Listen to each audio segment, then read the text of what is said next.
nosotros damos vuelta a la página porque tenemos una entrevista que nos honró mucho hacerla. Periodísticamente para mí es muy importante también transmitirla con Carlos Eitan Ostrovsky. Él es, ¿lo dije bien? Me parece que lo dije mal. Ahora lo voy a mirar de vuelta.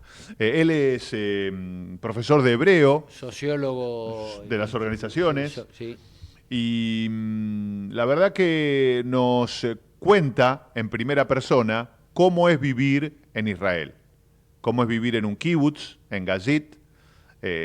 Tiene familia que vive muy cerca, en la Baja Galilea, muy cerca del Líbano. Cómo se vive eso, cómo se vive Netanyahu o Netanyahu, como le dice él, cómo se vive la guerra con Hezbollah, con Hamas, qué preguntas quedan todavía sin responder, muchas preguntas quedan sin responder. Y la entrevista, recién lo hablábamos fuera de aire con Carlos, se grabó horas antes de que caiga el régimen de Al-Assad en Siria. Siria.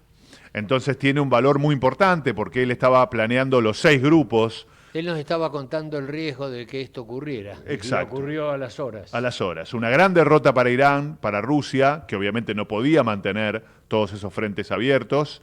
Es más, el expresidente o dictador, o como lo quiera llamar, que estaba al frente de Siria, se refugió en Moscú. Una gran entrevista que la vamos a escuchar, la vamos a tomar nota y después también la vamos a volver a analizar para tenerla al aire. Lo presento también en vivo, lo grabamos el sábado a Carlos. Hola, ¿qué tal? ¿Cómo están? Y nosotros continuamos en Ciudad Humana, en el aire de Comedios AM 1220. Ya estamos conectados con Carlos Napoli, que está en el programa también. Y ahora presento, que ya está ahí en pantalla, Carlos Ostrovsky, Eitan. Carlos es coach, tiene experiencia en educación formal y no formal, sociólogo de las organizaciones, egresado de la Universidad de Haifa en recursos humanos, asesoría administrativa, mucho trabajo en el exterior en ámbitos educativos, vive en la Baja Galilea y nuestra primera pregunta, Carlos, tiene que ver con cómo se vive actualmente casi en la frontera con el Líbano, cómo se vive después de más de un año de ese ataque terrorista de Hamas. Bueno, hola, Hola. primero en primera instancia. Eh, Hay que dividir el país o la respuesta según cómo está dividido el país. Sí, Las poblaciones del norte, la frontera con Líbano y el sur, alrededor de la Franja de Gaza, están evacuados. claro. El 80-85% de la población está evacuada ya hace más de un año. La mayoría de los poblados cerca de la frontera están destruidos, están muy, muy, muy golpeados por los ataques tanto de Hezbollah como de Hamas. Y entonces eso es una realidad. Esta gente está evacuada, viviendo en hoteles, en cuartitos de 30 metros, cuando tenían su casa puesta y en funcionamiento, sea en kibbutzim, en moshavim, en ciudades. Bueno, esa gente está muy mal y muy desesperanzada porque no hay movimientos concretos como para que ellos puedan retornar, por un Claro. lado. Y tu kibutz es Gazit, ¿es correcto? Gazi, ¿Cómo claro. está actualmente ediliciamente? ¿Recibió bombardeos? No, no, nosotros como vivimos más tirando al centro del país, entonces nuestras reacciones son en función de los ataques de misiles a bases militares cercanas al kibutz, o Ajá. bien cuando fueron los ataques de Irán, que pasaron los 180, 90 misiles, pasaron por nuestras cabezas camino Wow. al centro del país, y bueno, tuvimos que correr a los refugios, no porque la mayoría de la gente no tiene cuarto de seguridad, entonces nos encontrábamos todos en los refugios.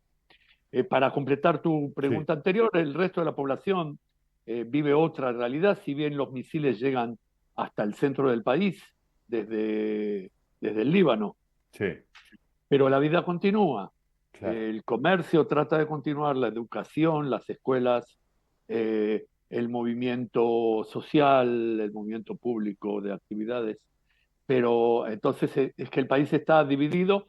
Tengamos en cuenta que Israel quedó prácticamente entre un 25%, aproximadamente 30%, reducido y se concentró Todos juntos viven ahí, claro. porque la gente esta se tuvo que ser evacuada. Y muchos de los que no han sido evacuados tienen que sufrir los ataques generalmente a diario. Entonces es más, la vida de ellos es mucho más Claro. complicada. Le- Trabajar la le- tierra, sí. ir a la escuela, pensar, como me cuenta mi hermano, dice que los chicos que van a la escuela van en el ómnibus y de repente suena la sirena y tienen que bajarse del ómnibus, tirarse al piso, taparse la cabeza y esperar de que no les pase nada y después de 10 minutos recién pueden volver a retomar sus actividades normales. Bien, bien. Traumático. Claro, a Carlos le voy a decir Carlos y a Eitan le voy a decir Eitan, así no nos confundimos. Vos, ¿Cuál Carlos, es el espíritu que hace que uno persista en Israel en zonas, digamos, de alta peligrosidad? Si entiendo tu pregunta, me preguntas por qué la gente que le está cayendo misiles en la cabeza no se va de su casa. exacto, ¿por qué seguís viviendo De ahí? una forma más elegante de decir eso. Está bien, correcto. Eh, bueno, primero el gobierno tomó una medida de desalojar a aquellos que viven en el norte, a 3 kilómetros de la frontera. Los que viven a 3,5 kilómetros, 4, 5, 6, no. Entonces, en primera instancia fue lo que decidió el gobierno. Bien, En el sur es otra realidad, ya lo sabés, porque ahí se escaparon todos. Pero quedaron muchas poblaciones, kibutzim, moshavim, alguna que otra ciudad, pequeñas ciudades, que la gente no se fue porque no tenían ningún medio para escaparse y no tenían ninguna indicación para escaparse y tienen que sufrir como si estuvieran ahí todos los días recibiendo los misiles. Hay poblados o ciudades que cobraron muy fuerte y sin ir muy lejos, la ciudad de Naharía, la ciudad de Haifa, son dos ciudades sobre el mar Mediterráneo que están bastante más lejos de esos 3 kilómetros, que han recibido lluvias de misiles hasta ayer, propiamente dicho, muy, muy, muy intensa. Entonces la gente se queda a vivir su claro, vida, claro. porque aunque cueste comprenderlo, nosotros somos un país y una sociedad en trauma, no en post-trauma. Vivimos traumáticamente y esa es nuestra realidad hasta que este asunto se acabe. Y la pregunta te lleva un año atrás, ¿no? ¿Por qué ocurrió ese ataque terrorista, considerando que Israel se sentía como invulnerable, ¿no? Como que nada le podía pasar de esto? ¿Y qué consecuencias tiene hoy día todavía ese ataque, de Hamas? Mira, ese es uno de los grandes temas de la sociedad israelí, lo que me acabas de preguntar. Y los otros dos temas son el juicio del primer ministro Ujú, y el otro gran tema es el retorno de los secuestrados.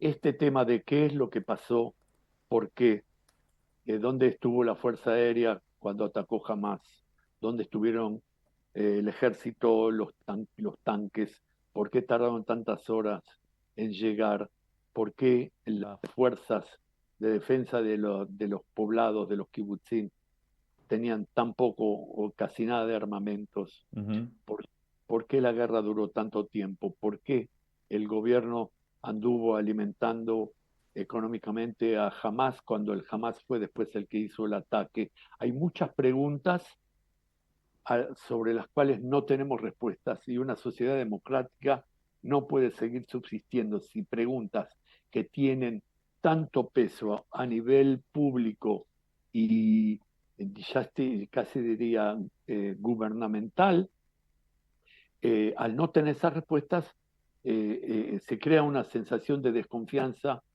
general. Lo que el gobierno tendría que crear es una comisión estatal de investigación, pero este gobierno que está interesado en hacer continuar la guerra con Hamas, por eso es que la guerra, una de las razones para mí a entender por las cuales la guerra está durando tanto tiempo, es el interés de sostener la guerra para sostener la coalición de gobierno, para sostener el estado bélico y neutralizar la oposición contra el gobierno, Mm. tanto de las familias de los evacuados, las familias de los secuestrados y aquellos que se oponen a la famosa reforma judicial que el gobierno está llevando a cabo. Claro. Entonces, al no haber comisión estatal de investigación, no hay respuestas. Nos quedamos solamente con las preguntas y con las dudas. El segundo tema que planteaste fue el juicio al primer ministro. ¿Quién lo propone y en qué etapa está? El juicio es un juicio de la, del, Es del- contra Netanyahu, ¿no? de la Fiscalía Sí. Nacional. Ok. O sea, el Estado culpó a Benjamin Netanyahu de soborno, de corrupción, de atentado contra los intereses del país, bueno, son cargos muy densos, tiene 3 archivos en juicio y tiene una gran cadena de abogados que lo cubren. Este juicio ya lleva 5 años, es una barbaridad. Ya atestiguaron Ah, claro. más de 100 testigos. Y bueno, aparentemente los jueces tienen un poco de miedo de terminarlo. Entonces se estira, y es lo que el primer ministro quiere, estirar el juicio mientras que él sea primer ministro. eh, y esto hace que una cantidad de cargos complementarios contra el primer ministro por otro tipo de casos como ser eh, la infiltración de información secreta del ejército a manos del primer ministro y la utilización en, a nivel de publicaciones y periodismo Sí. para Notas. su propio beneficio, el famoso tema de los submarinos que fueron comprados a Alemania, que tenía familiares involucrados en la compraventa. Eh, hay lo de los aportes de mucho dinero a Hamas, Claro. el hecho de que el primer ministro había sido advertido de lo que va a pasar con Hamas y tampoco tomó ninguna Mira, medida. Todo eso queda de lado. claro. Está el juicio. Y este juicio se está estirando, no avanza. Y el último punto que marcaste es el retorno de los secuestrados, ¿no? Eso creo que todos nos tendríamos que poner de acuerdo para que eso se logre. Ah, todos están de acuerdo. Sí, El asunto es qué hacen para que suceda. El claro. que tiene algún instrumento para que pueda hacerlo es el gobierno. Sí, Para ello tiene que según el Hamas exige, suspender la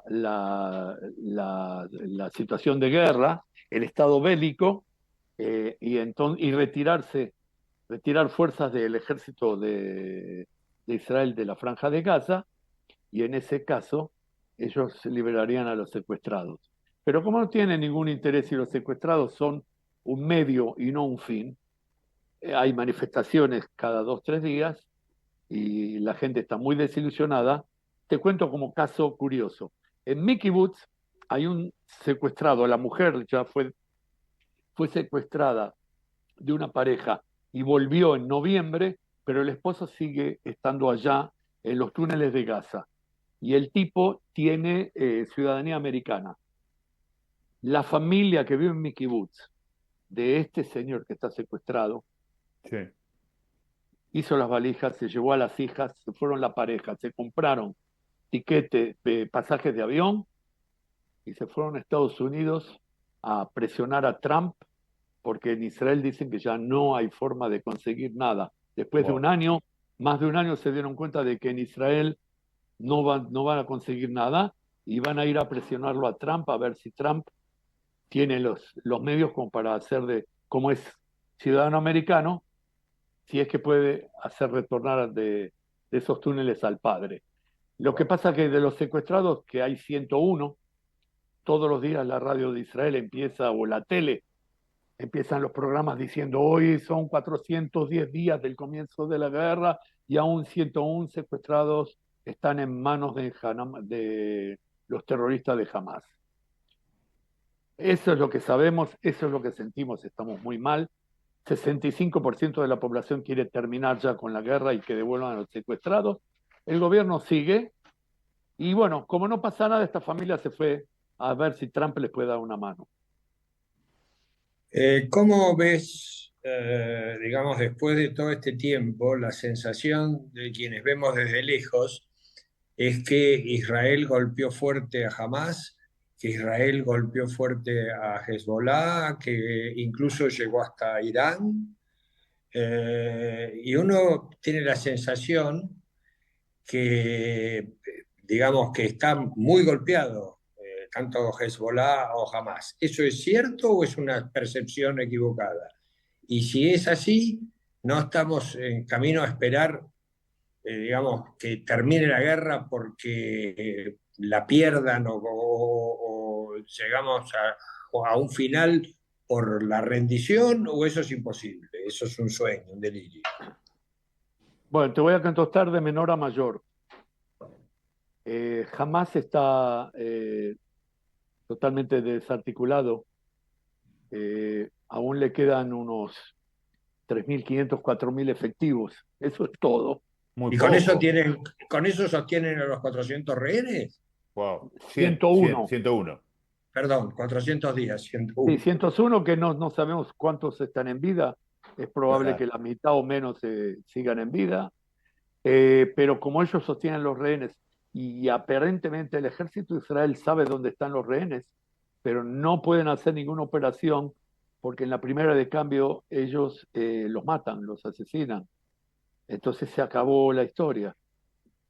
Así que con jamás todo lo que se espera, lo que puede llegar a suceder es algún tipo de arreglo y nada más, porque el ejército, la guerra ya se acabó, el ejército tal, los oficiales dicen ya está, lo que queríamos lograr lo logramos, no conseguimos recuperar a los secuestrados, la única manera va a ser mediante un acuerdo, que esta postura del ejército fue uno de los motivos por los cuales el primer ministro eh, echó, eh, echó del gobierno al ministro de Defensa Sí.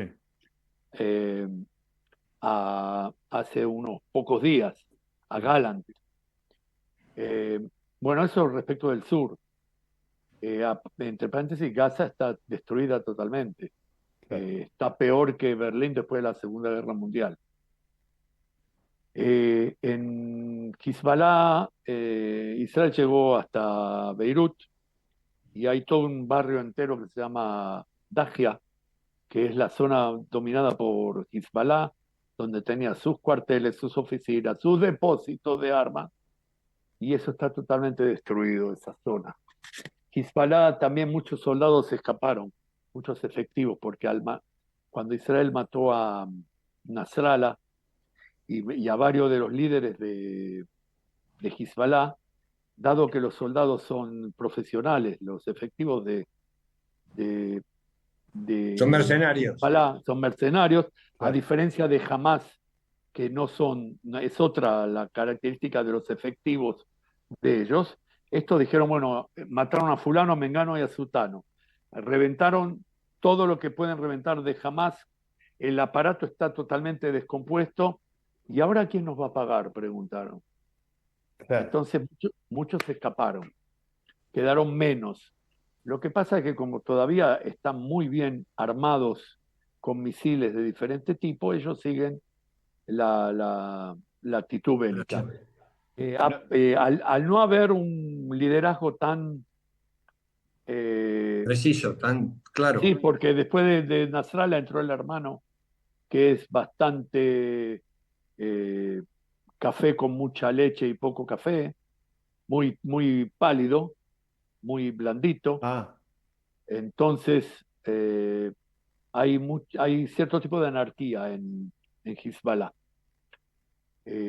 Ellos están desesperados porque se acabe la situación bélica. De hecho, que se ha firmado un acuerdo de cese al fuego que sí. no aguanta demasiado, Y bueno, pero. pero ellos están desesperados, más teniendo en cuenta las presiones internas que tienen en el Líbano, porque los demás sectores dentro de la población y la política libanesa no, no quieren más, Claro. ¿sí? Porque basta, no queremos Sí, sí, sí. más misiles, queremos recuperar nuestra vida normal. Que Hezbollah medio que la terminó como desequilibrando, que el Líbano siendo el París, Beirut era la París del Medio Oriente, ahora está reventada, está acabada. Y, Tenía y raíces cristianas, Líbano, maronitas, pero esto de Hezbollah terminaron apoderándose del poder y cambiando bastante la fisonomía del país. no me quiero olvidar de preguntarte por lo que está pasando en Siria, que tiene Y bueno, ahora repercusiones. te contesto en relación con Irán, Claro, voy por a llegar eso. a Me Siria. parece que debe estar relacionado también. Irán está muy mal económicamente.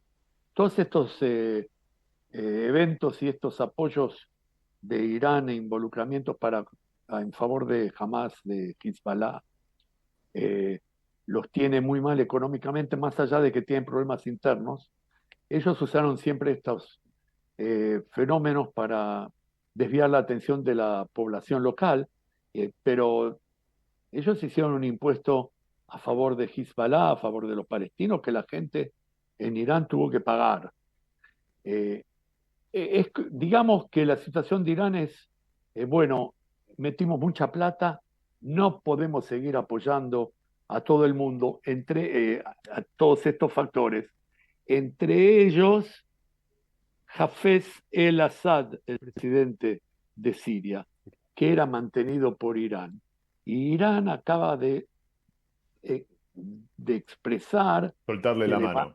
levantan las manos Claro. y dicen, mira, querido, arreglátelas solo. Ahora, tengan en cuenta que Rusia, que todos pensaban que podía llegar a mantener dos frentes de combate, sea en Ucrania y ahora a Siria. favor de Siria, Siria le dijo, mira, nosotros ya no podemos también arreglártela solo. El tipo se está quedando sin el pan y sin la torta. Ahora, si tenés en cuenta que en Siria hay 6 grupos enfrentados, 6. Sí, sí. Están los turcos en el norte, están los Kurdos. kurdos que están también en el norte, están los maronitas de Cristianos. Assad, que son, no, perdón, no los maronitas, los alawi, Ah, son Sí. chiitas que manejan el gobierno en Siria. Y después hay 3 grupos islamistas. Está el Jihad Islámico, está Al-Qaeda y está otro grupo tipo los hermanos musulmanes. O sea, que cada uno tiene diferente orientación, pero este, todos en definitiva buscan llegar a crear el Estado Islámico, bien. que podrían llegar a tener cierta mancomunión de ideas para derrocar al gobierno. Ahora, el gobierno aparenta estar muy débil y las fuerzas de la rebelión van avanzando hacia Damasco. De hecho, es que la familia de Assad ya no está en Siria, se escaparon, la mujer, las hijas, se fueron a Rusia y Israel está atento de ver qué es lo que pasa. ¿Qué es lo que vos suponés que puede pasar cuando caiga Assad? Para responderte a eso te tengo que decir lo siguiente, son todos malos. Wow. Sí. No hay ni nadie que Sí. me decir, uy, bueno, que gane que este derroque aquel. Son todos jodidos. Claro. Ahora, eh, Assad era bastante cómodo para Israel, hasta ahora, porque no, él se mantenía, todo lo que tenía de complicado era que por Siria permitía que Hezbollah sea administrado de armamentos desde Irán por Irak hasta Líbano. Pero todo el resto con Israel no teníamos ningún problema. Que venga Al-Qaeda y todos estos rebeldes islamistas es una situación que puede llegar a ser complicada. Sí, ningún ¿Hasta qué frente es punto, positivo. ¿Hasta qué punto van a querer enfrentarse con Israel? No lo sé. Lo que pasa es que ellos consideran que nosotros somos el brazo largo de los Estados Unidos en el Medio Oriente y ellos están enfrentados Con Estados con Unidos. Estados Unidos. Eh, Dicho de una manera más simple, el mundo, Europa en particular, sabe que nosotros somos como un dique que está frenando la expansión del islamismo. Si bien Europa ya está prácticamente acabada y Invadida. conquistada e invadida, pero en el caso de que caiga Israel, que no sepamos que eso sea lo que va a suceder, va a ser la situación mucho más complicada para Estados Unidos y para Europa también. Bien, Mi yo ya no última tengo. puede ser, Sí, dale. La última. ¿cómo vislumbran, es decir, el cambio político en Estados Unidos? ¿Qué esperanza hay con la Con llegada de Trump. Trump? Y esperanza es una manera de decir, no quiero influir en la respuesta. ¿Qué idea tenés con la llegada de Trump? Mira, el tipo es un acertijo. Trump es como una tómbola. Hoy capaz que sale colorado el 7 y mañana sale negro el 8. Trump este, puede ser muy sorpresivo. A Trump le interesan sus negocios en la defensa y el crecimiento de los Estados Unidos.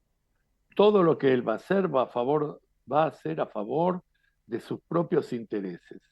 Si a los intereses de los Estados Unidos le conviene que Israel continúe y siga siendo fuerte, él va a apostar por Israel.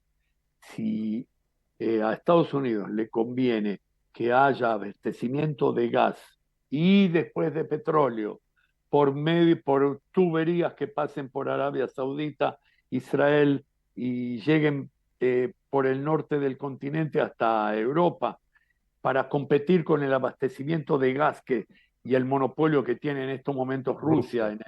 en Europa, también lo va a hacer y va a ser que con tal objetivo va a crear un acuerdo tripartito entre Estados Unidos, Arabia Saudita e Israel. O sea, eso es lo que el tipo va a hacer. En Israel hay muchas expectativas. Eh, la gente de izquierda sabe que es una lástima que no ganó Camila, Kamala. pero saben, sí, pero saben que para Israel aparentemente va a ser mejor Trump. eh, Mira, que ganó Trump.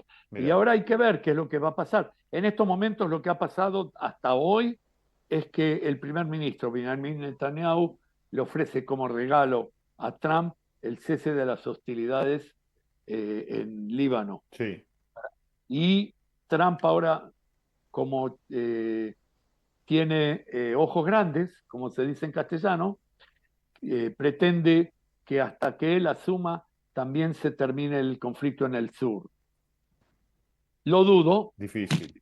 pero claro, pero Ojalá sea. Ojalá. bueno, pero aparentemente Trump necesita que esto se acabe Y para claro, poder desarrollar sus planes, sus proyectos a favor de los Estados Unidos. y sería un golpe político importantísimo en el mundo, no me cabe la menor duda. Y qué bueno Claro. haberlo escuchado de tu voz, como te decía en privado, escucharlo en primera persona, ¿no? Sin que te lo dé comido algún medio internacional o algún periodista que pase por el medio. Para nosotros es muy importante tu testimonio. Agradecerte por estos minutos, invitarte al programa cuando estés de vuelta por acá, que te vengas al estudio a charlar así, con esta libertad que te vimos contándonos todo. Y agradecerte de corazón por para mí, invalorable, ¿no? Que nos diste, Eitan. Bueno, espero haberles aportado algo nuevo. Mu- Yo sé que los medios de difusión están interesados en difundir lo que quieren difundir y no necesariamente siempre es objetivo. Sí, lo de las protestas que dijiste cada 3 días, acá sale una No, contra el no, es gobierno un de Netanyahu. montón, terrible, Acá terrible. sale una Y, cada un mes, no sé, no me y enteré. fíjate que dado que el ministro de Seguridad Interna del país fue un extremista perseguido por la policía y la justicia hasta hace unos pocos años. El tipo acaba de prohibir manifestaciones en Tel Aviv, en el centro de Tel Aviv, porque dice que no justifica tan poca gente cerrar las Las calles calles. principales de Tel Aviv para que haya manifestaciones. Estamos jodidos allá en Israel. Sí, sí, embromados. Bueno, Eitan, de vuelta. Carlos, Napoli, muchas gracias también. Un gusto. Estamos en contacto. Igualmente, suerte, Un buena abrazo grande.